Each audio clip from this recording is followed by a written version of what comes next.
வணக்கம் மக்களே. ஸோ இன்றைக்கி பார்த்திங்கன்னா நம்ம எப்படி ஒரு சுவையான கடையில் எப்படி பஜ்ஜி போடுறாங்களோ அது மாதிரி தான் இன்றைக்கி நம்ம செய்ய போகிறோம். ஸோ அதுக்கு தேவையான பொருட்கள் என்னென்னு பார்த்தீங்கன்னா, அதாவது அந்த நம்ம எந்த அளவுக்கு எடுத்துக்கணும்னு பார்த்தீங்கன்னா, அந்த ஸ்பூனில் ஒரு ரெண்டு ஸ்பூன் எடுத்துருக்கோம். அதாவது 2 ஸ்பூன் பார்த்திங்கன்னா மைதா மாவு, 2 ஸ்பூன் வந்து கார்ன்ஃப்ளவர் மாவு, 2 ஸ்பூன் வந்து அரிசி மாவு,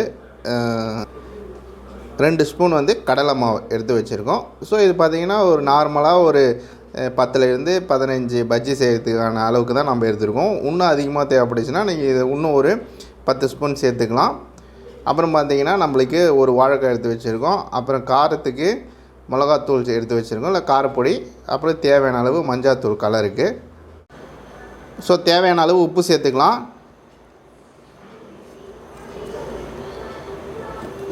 அதுக்கப்புறம் கலருக்கு மஞ்சத்தூள், கொஞ்சம் காரத்துக்கு காரப்பொடி இல்லை மிளகாத்தூள் சேர்த்துக்கலாம். அப்புறம் சோடா மாவு கொஞ்சம் சேர்த்துக்கலாம். ஸோ இப்போ இதை நல்லா கலந்துக்கலாம்.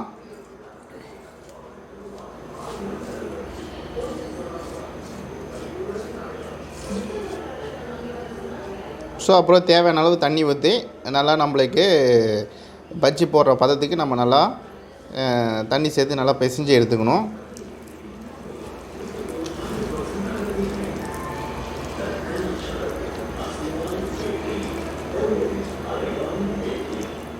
ஸோ ரொம்ப தண்ணியாகவும் கரைச்சிட வேணாம், பதமாக எடுத்துக்கணும்.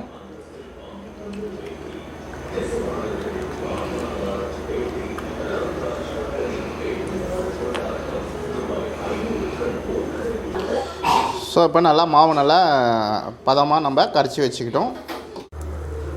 ஸோ இப்போ நம்ம பஜ்ஜி மாவுக்கு மாவு ரெடி பண்ணிட்டோம். அதுக்கப்புறம் நம்ம வானல் எண்ணெய் வச்சு நல்லா தேவையான அளவு எண்ணெய் ஊற்றிக்கலாம். ஸோ எண்ணெய் நல்லா ஒரு 3 அல்லது 4 நிமிஷம் எண்ணெய் காஞ்ச பிறகு நம்ம ஏற்கனவே ரெடி பண்ணியிருக்க அந்த மாவில் வாழைக்காய் போட்டு எடுக்க வேண்டியதான். ஸோ நல்லா எண்ணெய் காஞ்சிடுச்சு. நல்லா அதனால் மேலேயே நல்லா எண்ணெய் காஞ்சிட்டு வருது பாருங்கள். இப்போ நம்ம ஏற்கனவே ரெடி பண்ணி வச்சுருக்க மாவில் நம்ம அந்த ஏற்கனவே கட் பண்ணி வச்சுருக்க ஸோ ஏற்கனவே நம்ம வாழைக்காய் நம்ம எப்படி பஜ்ஜிக்கு அறிவோமோ அது மாதிரி நல்லா அரிஞ்சு வச்சுக்கணும். ஸோ இப்போ நம்ம நல்லா போட்டு எடுக்க வேண்டியதான்.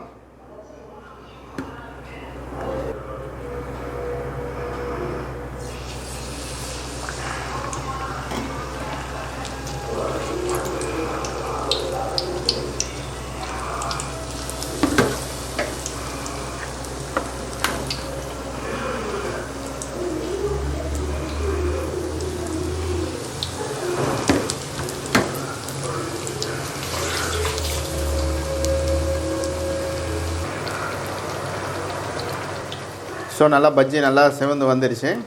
ஸோ நல்லா இப்போ எடுக்க வேண்டியதான். எடுத்து நம்ம பிளேட்டில் மாற்றிக்கலாம்.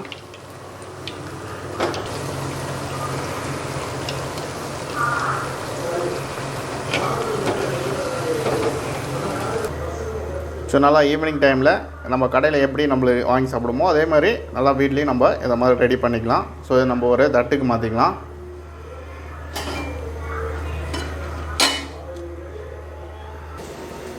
ஸோ சுவையான பஜ்ஜி ரெடி.